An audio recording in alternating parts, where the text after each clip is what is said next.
We normally think things exist the way they appear, that impermanent things are permanent, and that we can find happiness through trying to control the external world to satisfy our desires.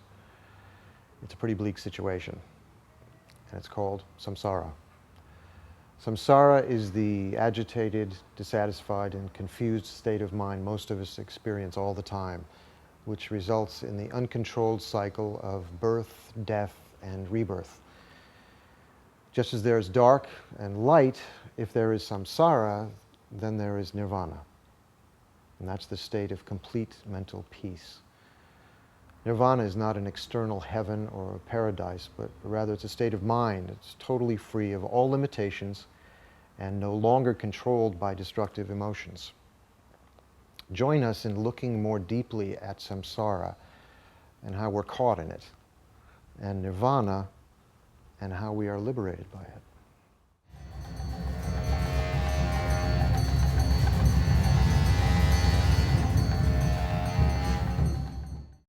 Samsara and nirvana.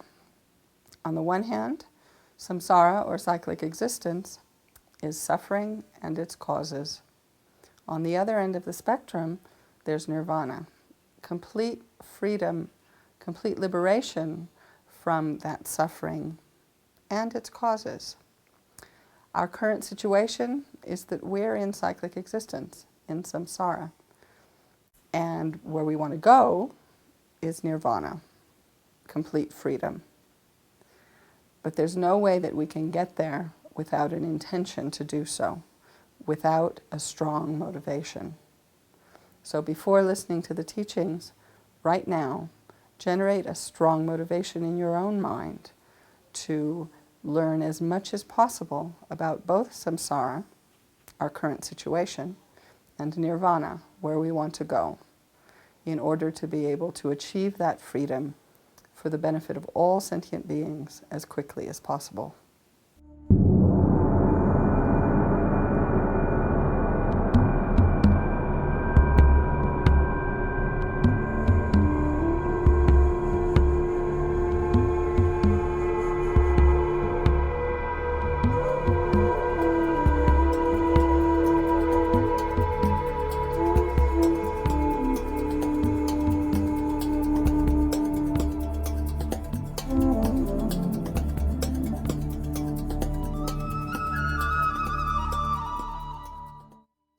So maybe I'd like to explain a little bit more about,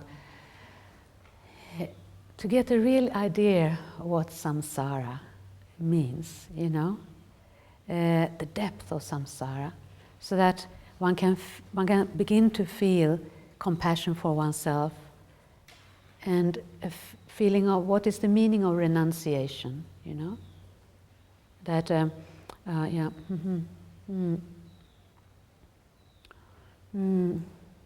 the thought renouncing samsara. So we first have to know exactly what samsara means to generate this wish to overcome samsara. So samsara, what it really means. And there is one explanation that includes, we call, 3 levels, of suffering, 3 kinds of suffering.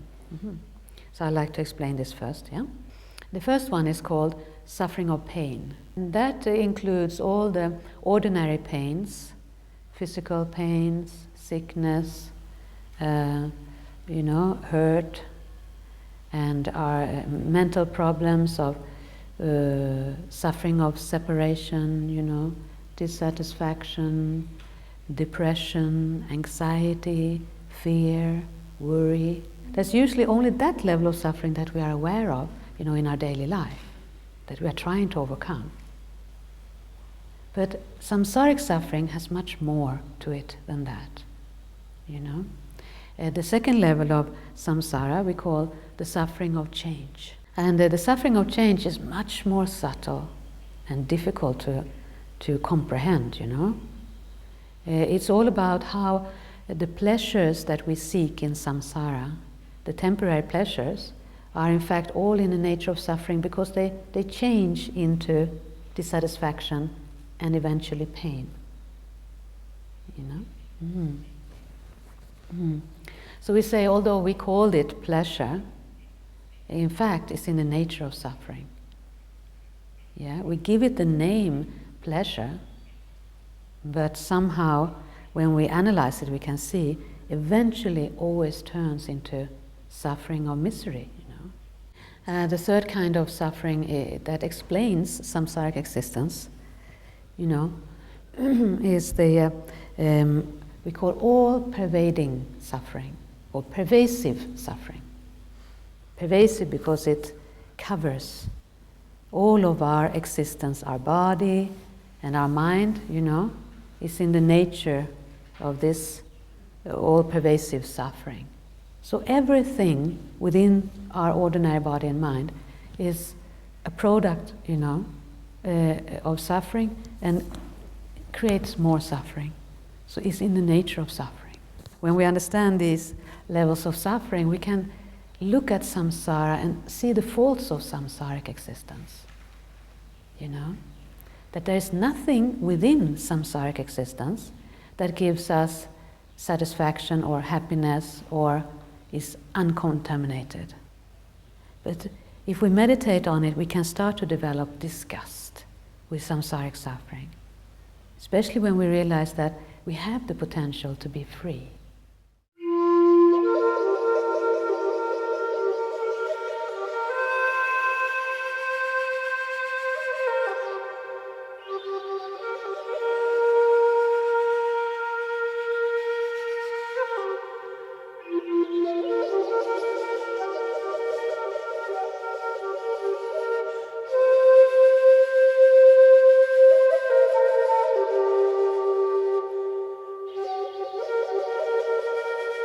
So, for Buddhists, samsara is but a way of looking at the world that is associated with attachment and self-cherishing and the desire that things be as we wish them to be.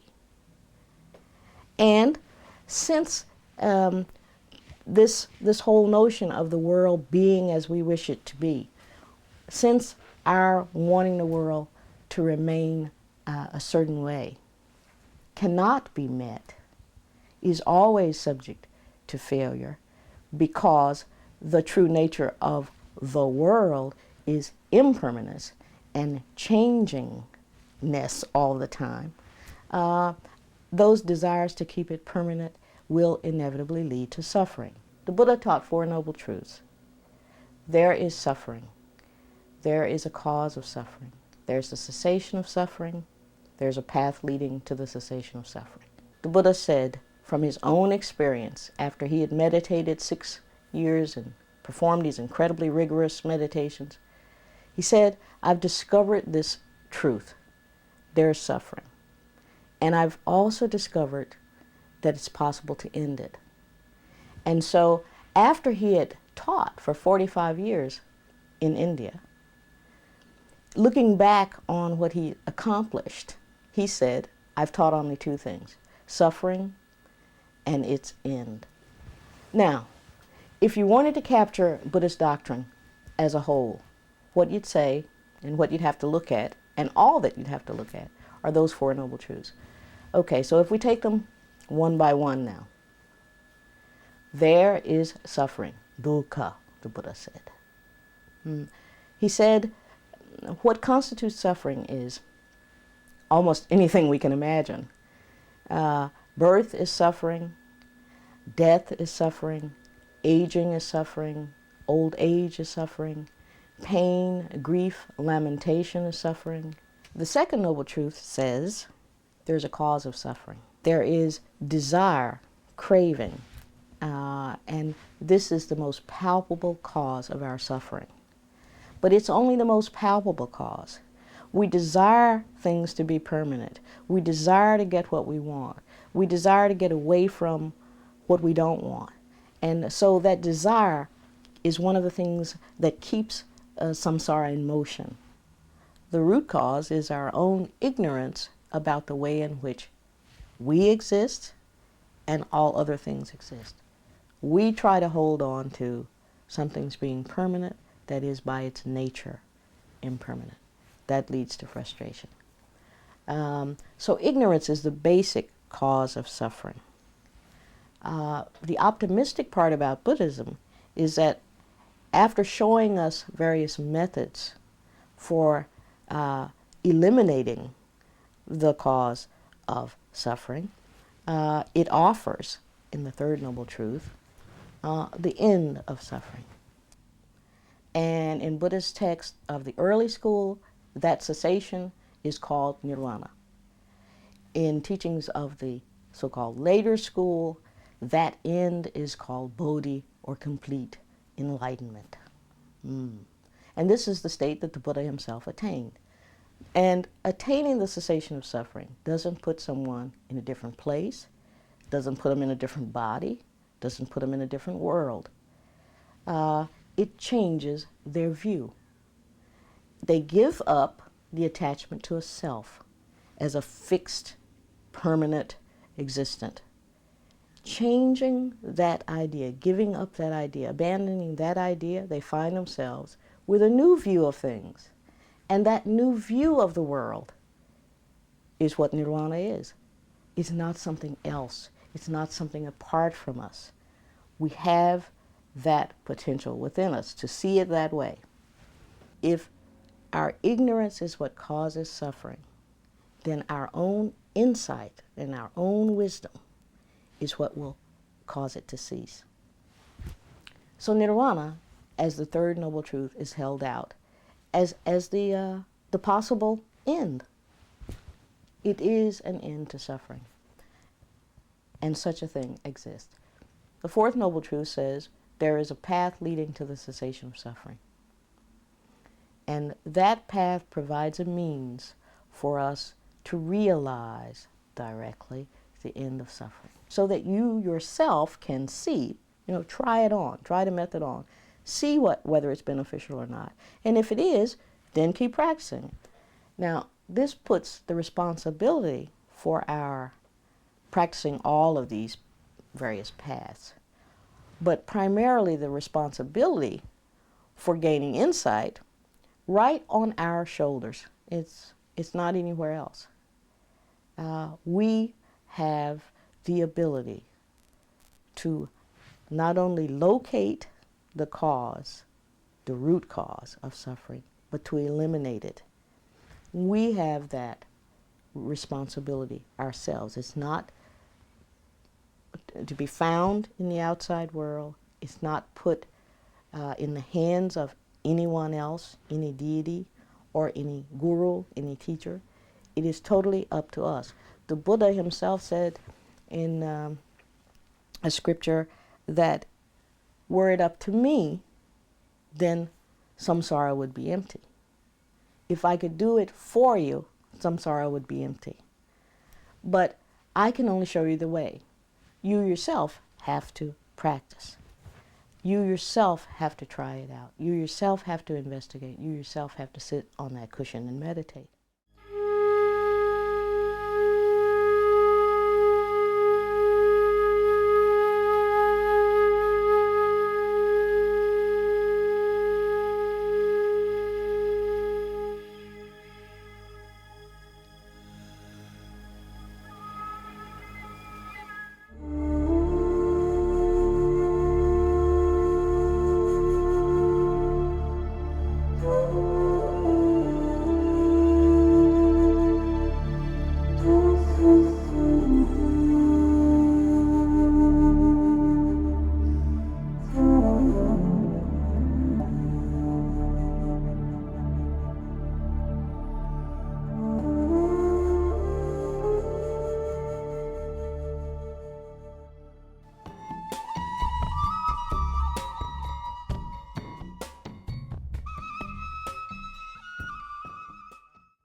So in any case, the point is that when we think about liberation, we should not have the notion that it exists outside somewhere as a kind of a physical plane or physical domain. Rather, liberation has to be understood in terms of one's own quality of mind or state of mind. And we spoke about the presence of natural nirvana, the natural purity in all of us, which serves as the basis. And on that basis, when all the obscurations and the afflictions are eliminated, that is the true nirvana, that's the true liberation. And when you go deeper in your understanding of the nature of liberation or moksha, then we can understand it in terms of the ultimate nature of one's own mind. The ultimate nature of one's own mind at a stage when all the afflictions are eliminated, that is the liberation, that is moksha. So we find that actually in the final analysis, it is our ignorance and fundamental misconception of the ultimate nature of reality that lies at the root of our samsaric existence, that lies at the root of our unenlightened existence. Therefore, if it is the ignorance and misconception of the fundamental nature of reality that creates the unenlightened existence, that means it is by cultivating the correct insight into the true nature of reality which will begin the process of undoing this unenlightened existence, which will begin the process of liberation. Therefore, as the Tibetan masters say, that when in ignorant state we are in samsara, when insight or when the knowledge is developed, generated, then we are liberated. So this samsara and nirvana is distinguished on the basis of whether we are in the state of ignorance or whether we are in the state of knowledge. And so what we find here is that the ultimate antidote for eliminating the fundamental ignorance, which is the root of cyclic existence, is the wisdom realizing emptiness, wisdom cognizing emptiness. And the emptiness, the ultimate nature of that mind, when all the obscurations have been eliminated, that emptiness of mind is that quality of mind is the nirvana. That's the final nirvana. So therefore, we can say that that which causes us to be caught in unenlightened existence relates to our ignorance of the fundamental nature of reality, emptiness. So from the Buddhist point of view, this will be explained in terms of, in the following way, that in the physical world, there is an ever-present continuum at the subtlemost level of a physical continuum. We spoke about this earlier, which is space particles. And then when it interacts, comes into contact with sentient beings' karma acts as a condition which then give rise to various permutations of the physical reality, so that eventually a macroscopic world comes into being that can actually have direct effect upon sentient beings' experience of pain and pleasure, happiness and suffering. So it is on these lines that the Buddhists would explain the whole evolution and dissolution of universe. This is very clear if you look at the traditional Buddhist teachings on the 12 links of dependent origination, which gives the picture of the process of evolution within the cycle of existence. We find that the individual's existence in cycle of samsara, unenlightened existence, is explained in terms of this 12 interlocking chain. And here it is very clear that there is no concept of there being some kind of central unifying figure, which is like the kind of the creator of everything, and then everything sort of revolves around it. Rather, the whole evolution is explained in terms of interlocking 12 sets of 12 chains.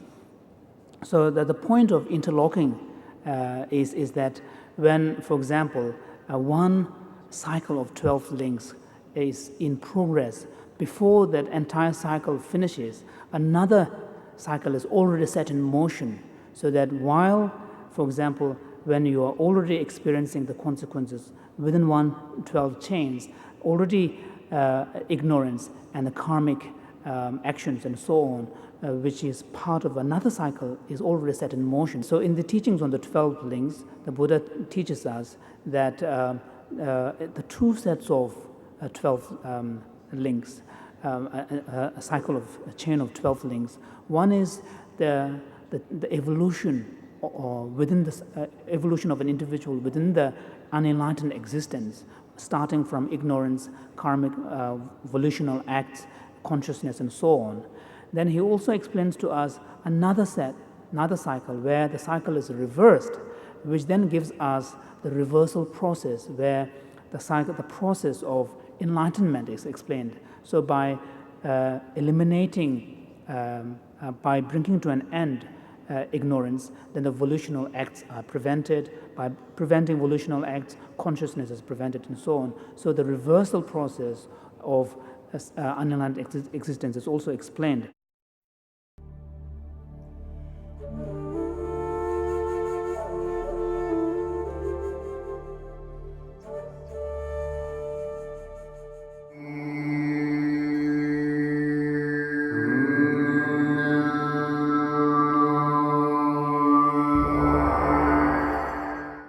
So I think the 12 links is a fantastic teaching in terms of getting some fresh respect for the law of cause and effect.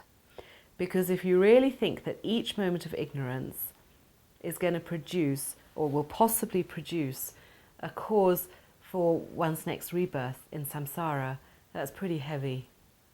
That's pretty scary. It's going to make, I found for myself that it definitely made me respect a little bit more my choices and my actions. And I think the other thing, of course, especially for Westerners, I think that the picture of the 12 links is kind of powerful because, of course, it all begins, you know, the picture with a little old, usually it's a little old lady or a little old man with their stick, you know, because they're blind. And I think that's very challenging because we like to think we're in control of our lives and that we're somehow this powerful, dynamic being walking through the landscape that we have chosen, making decisions, and, you know, we're in the driving seat and we're kind of successful at that. And then you see this picture, you think, that's some Tibetan thing, you know. And then, of course, when you really think about ignorance and how it's essentially leading us by the nose into this mud of harming ourselves and others and continued dissatisfaction, then yeah, we are pretty much like the little blind old lady, you know, tottering towards a precipice, completely unknowing what her steps are leading towards. So I think that it's a very helpful image. But again, the 12 links can really help you to see that that actually is a direct benefit that you are giving yourself and a direct benefit that you're giving to others, because every moment that you're consciously choosing not to act out of strong ignorance is a moment towards your enlightenment and a moment therefore to be able to benefit others. And every moment you think of that, of course, loosens that sense of I'm at the center of the world, you know, you exist for me. And it's like, well, no, I don't think that's true. And, you know, and actually I'm just, you know, existing in dependence upon other beings, independence upon causes and effects, independence, of course, upon this label, me. So I think that's another way in which we can really use the 12 links to give us not only a sort of a more enjoyable time in our daily life through remembering interdependence, but of course also trying to use that as a way to get closer to some understanding of selflessness and some, because selflessness and interdependence are the two sides of the same coin, aren't they? So I think for all of those reasons, very helpful practice to try to reflect upon. In fact, I must do it more.